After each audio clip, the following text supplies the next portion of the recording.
I have a business trip this weekend. I need you to take care of the housework and my mother. What? It's been happening a lot, hasn't it? It's hard when you have to go on a business trip on a weekend. I understand it can't be helped on weekdays. You understand that it's tough, right? But that's part of the job, isn't it? That's true, but... Then why don't you do my job instead? I'll do the housework. Can you earn as much money as I do? That's impossible. You know that. Right, so please stop nagging me about it. Thanks. The conversation between my husband and I took place a little before the current issue arose. Nowadays, it seems odd to me that my husband would have a business trip even on his days off, considering his job. This is a story that happened due to his selfish behavior. My mother-in-law moved in with us. It has been a few years. She has developed dementia. The symptoms are still mild as of now, but she requires caregiving nonetheless. Initially, I thought her forgetfulness was simply increasing a bit, but gradually her cognitive and decision-making abilities started to decline. She started to get angry over trivial matters, which led us to seek medical attention, resulting in her diagnosis of dementia.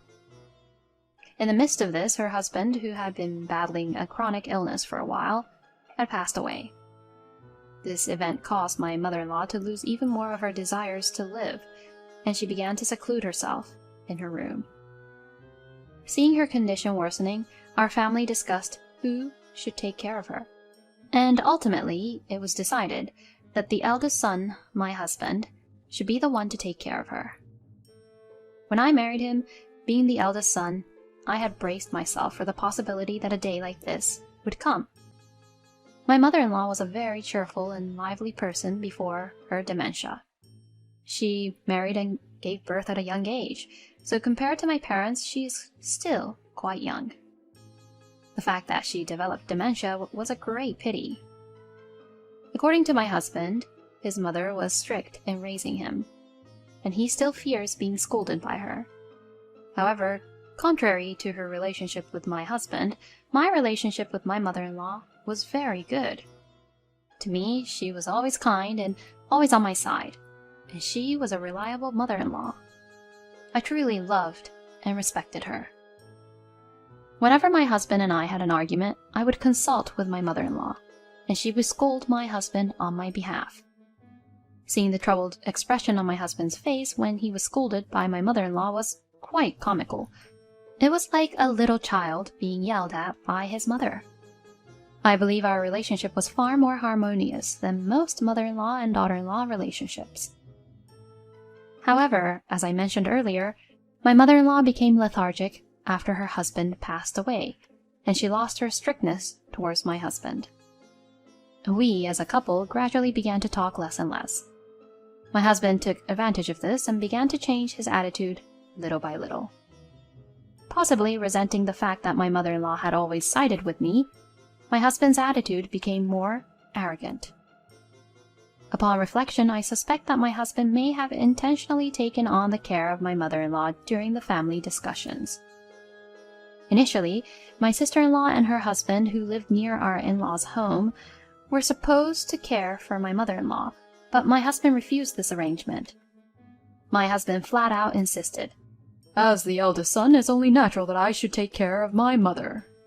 He often got scolded by my mother-in-law, and their relationship didn't seem that great, so I was puzzled by his statement. Perhaps, as my husband suggested, he felt obligated to care for her as the eldest son. However, I didn't quite feel that way. I guess it was just my intuition. Once we started living with my mother-in-law, following the discussion, my suspicion was confirmed. My husband started to do whatever he pleased, taking advantage of my mother-in-law's situation. Before, he used to be intimidated by her strict, stern nature, but he started asserting his whims unabashedly. Despite her cognitive decline due to dementia, my husband showed no consideration and began to complain without restraint. I couldn't stand watching him behave like this, so I stepped in to stop him. And then an event occurred that could be described as a warning sign of my husband's misconduct. When my husband returned from a business trip after 3 days, I took out the laundry from his bag as usual. That's when I found an unfamiliar pair of underwears. I usually buy my husband's underwear, but this pair was something I didn't remember purchasing. Of course, since it was men's underwear, I figured it belonged to my husband, but I asked him about it because it bothered me. I put a different pair of underwear in your bag. Where did that go? Underwear? I've never seen this pair before. Did you buy it yourself? Ah, that. I bought it on the spot while I was there. You bought it? Then where's the underwear I put in? I threw it away because it got torn. It was pretty old, you know. Eh? Torn? No way. It was the pair I just bought recently, right? Was it? You said you bought a cheaper pair than usual, so maybe it tore easily. I see. Seeing my husband's awkward behavior, I became suspicious, but I didn't keep on questioning about it to him at that time. The thought that my husband might be doing something wrong briefly crossed my mind, but I decided not to worry about it unless something else suspicious occurred. But a new incident happened a few days later. I welcomed my husband at the entrance when he returned from another business trip. You must be tired. Welcome home. Ah, He replied, sounding less than enthusiastic. Are you feeling unwell?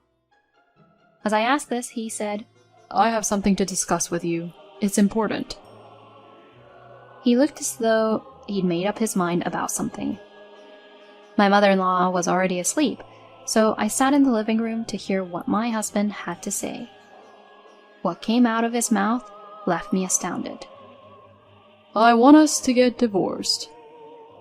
I was at a loss of words, suddenly hit with the term divorce. I'm sorry for putting it out to you so suddenly, but please, let's separate. Why? To be honest, I've been having an affair. I found someone I love. I'm sorry. So that's why there was an unfamiliar pair of underwear that time. You've been deceiving me this whole time. You're the worst.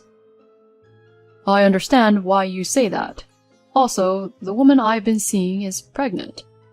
What? Pregnant? I exclaimed in surprise. It's unexpected for me too. I was just informed of her pregnancy yesterday. She seems to be about 6 months into her pregnancy. I still can't quite grasp it, but I've decided to step up and be a father to this child. So please, let's get divorced. I'm begging you. He pleaded earnestly. Okay, let's get a divorce. After hearing all this, there's no way I could continue to live with you as a married couple. I'm sorry. Thank you. And you're going to tell my mother-in-law about this too, right? At that, my husband got silent. Why are you silent? My husband, looking guilty, said, About Mom, I want you to take care of her. What? Do you even understand what you're saying? Get a grip.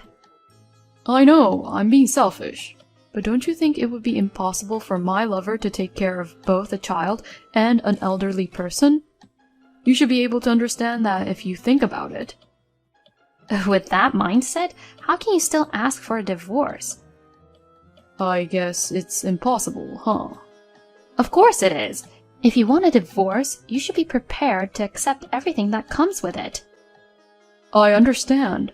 I'll figure something out. Saying this, my husband locked himself in his room. That day, I too didn't want to think about anything, so I decided to take a bath and go to bed early. When I woke up the next morning, something felt strange, and as I looked around the room, it's clean. Wait, some things are gone? Thinking it can't be, I went to my husband's room. As expected, the room was emptied out with his belongings, and he was gone. I stood there, stunned, feeling deceived, when I noticed the divorce papers on the bed. His signature was already there, and beside it a note simply saying, I'm sorry. This meant that he had forcefully left me with the responsibility of taking care of my mother-in-law who needed assistance due to her dementia. As I pondered what to do next, my heart filled with hatred toward my husband. I swore I'd never forgive him. I would get back at him. And so I decided then and there to act. I immediately went to a detective agency specializing in infidelity and requested them to gather evidence of my husband's affair. I would stop submitting the divorce papers for now, keeping our marital status intact. If we're still legally married, any action he takes now would be considered infidelity, and I knew that he wouldn't have considered about this. The investigation quickly revealed where my husband was living, which, as expected, was at his mistress's place. Him casually living there constituted evidence of his affair, and in half the time initially anticipated for the investigation, everything was prepared very quickly. I first presented the evidence and explained the facts to my mother-in-law. Even though she has dementia, I took my time explaining so she would understand, and gradually her previously lifeless expression changed. She became conversational, reminding me of the mother-in-law I used to rely on. When my mother-in-law found out that the mistress was an employee at my husband's company, she suggested sending the evidence there first. "Good, that's one retaliation done," she said, laughing. Several days later, when my husband contacted me, "Yes, what is it?" I replied in a nonchalant tone. Are you out of your mind?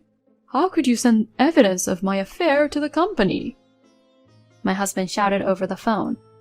Why did he do that? When he asked this, I simply replied, "It wasn't me who sent it. Don't misunderstand." Who else could it be? It's only you. I don't think you've noticed, but it was your abandoned mother who did that. And by the way, this is not the end, I said and hung up the phone. He kept calling for a while, but I ignored it. My mother-in-law, who had witnessed this, said, "Now let's move on to the next punishment," and began to make a phone call from her room. After a while, the doorbell rang, and when I checked the front door, there was a woman standing there. I immediately recognized her as my husband's mistress from the photos of evidence. It turned out that my mother-in-law had called the mistress. I left the matter to my mother-in-law and stayed in my room. I couldn't hear the conversation between my mother-in-law and the mistress from my room, so I decided to ask my mother-in-law for details after they finished talking. It seems that the mistress didn't know about my mother-in-law's dementia. "I heard you're going to marry my son. I'm going to tell you something. In the near future, I probably won't be able to go to the bathroom by myself. You're going to have to take care of me. Even then, will you still marry my son?" My mother-in-law reported that the mistress was shaken by her words. As she explained the situation, my mother-in-law was excitedly saying, "I can't wait to see what happens next." I wondered if my mother-in-law's dementia was getting better. At the time, I didn't even consider that the actions my mother-in-law took would lead to an unexpected conclusion. The next day, the doorbell rang again.